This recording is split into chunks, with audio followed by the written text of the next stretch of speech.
영화 속 주인공처럼 돈이 너무 많아 건물 위에서 돈을 뿌리거나 하늘에서 내리는 돈비를 맞는 상상은 생각만으로도 신기합니다. 그런데 중국에서는 실제로 영화처럼 건물 위에서 돈이 뿌려지는 사건이 있었습니다.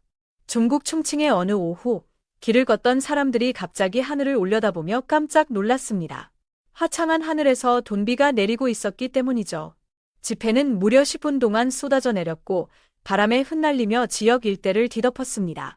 사람들은 앞다투어 지폐를 잡으려 했고 근처는 일대 소동이 벌어졌습니다. 도로에까지 지폐가 날아가자 운전자들은 차를 버려두고 돈을 잡으려고 뛰어들었습니다. 알고 보니 이는 심신미약 상태였던 한 남성이 집안에 있던 3천만 원 상당의 현금을 창밖으로 내던진 것이었습니다. 정신을 차린 남자는 후회했지만 이미 소용없는 일이었습니다. 그런데 비슷한 사건이 한국에서도 있었습니다. 한 아파트에서 하늘의 지폐 더미가 흩날리는 것을 본 관리사무소 관계자가 경찰에 신고했습니다. 출동한 경찰관 10여 명과 관리사무소 직원들, 주민들까지 모여 돈을 줍기 시작했습니다.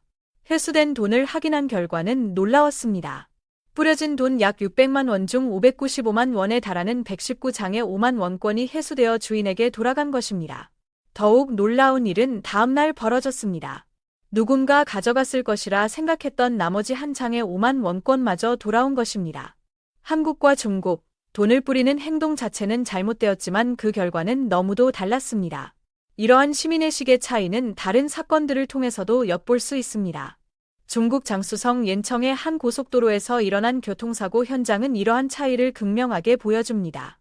상하이에서 산둥성으로 향하던 돼지고기 배달차가 추돌사고로 전복되면서 냉동 트럭에 실려있던 돼지고기 400상자가 고속도로 위로 쏟아졌습니다. 박스가 찢어지면서 돼지고기가 도로 위에 나뒹굴자 인근 주민들이 순식간에 몰려들었습니다. 하지만 이들은 사고 수습을 돕기는커녕 오토바이까지 동원해 돼지고기를 훔쳐가기 바빴습니다. 이들이 훔쳐간 돼지고기는 약 7톤, 가격으로는 30만 위안, 한화 약 5,400만 원에 달하는 엄청난 양이었습니다. 이 장면은 SNS를 통해 공유되며 중국의 낮은 시민의식이 범죄 행위에 가깝다는 비난을 받았습니다. 또 다른 비극적인 사건도 있었습니다.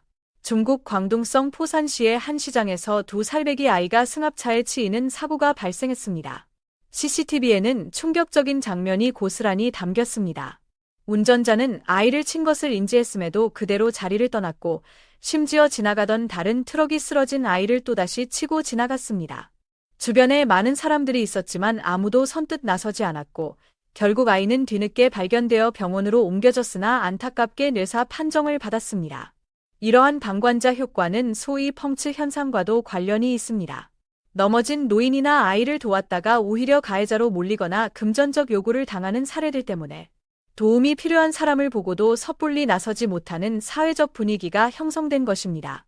실제로 중국 위생국의 발표에 따르면 65세 이상 노인의 사망 원인 1위가 낙상 관련 사고인데 이는 발을 헛디디거나 중심을 잃고 쓰러져도 제때 도움을 받지 못하는 현실을 반영합니다. 반면 한국에서는 도움이 필요한 상황에서 시민들의 자발적인 도움이 빛을 발하는 사례들이 있습니다. 길가에 쓰러진 노인을 발견한 학생들이 즉시 119에 신고하고 구급차가 올 때까지 곁을 지킨 일이 있었습니다. 심지어 밤 공기가 차가워지자 자신들의 겉옷을 벗어 노인을 덮어주기도 했습니다. 덕분에 노인은 무사히 병원으로 옮겨질 수 있었습니다. 또한 위급 상황에서 학교에서 배운 응급처치를 실행하여 생명을 구한 학생의 사례도 있습니다. 길에서 갑자기 쓰러진 시민을 발견한 한 학생은 학교에서 배운 심폐소생술을 침착하게 실시하여 소중한 생명을 구했습니다. 또 다른 감동적인 이야기도 있습니다. 지하철 문이 닫히는 순간 아이가 탄 유모차만 안에 남겨두고 미처 타지 못한 엄마가 있었습니다. 엄마는 지하철을 따라 다음 역까지 필사적으로 뛰었습니다. 다행히 다음 역에는 한 여성이 유모차를 밀며 그녀를 기다리고 있었습니다. 이 여성은 엄마가 타지 못한 채 지하철이 출발하는 상황을 목격하고 다음 역에서 내려 엄마를 기다려준 것이었습니다. 이처럼 비슷한 상황에서도 다른 결과를 보여주는 사례들은 사회 구성원들의 시민의식과 서로에 대한 신뢰가 얼마나 중요한지를 다시 한번 생각하게 합니다.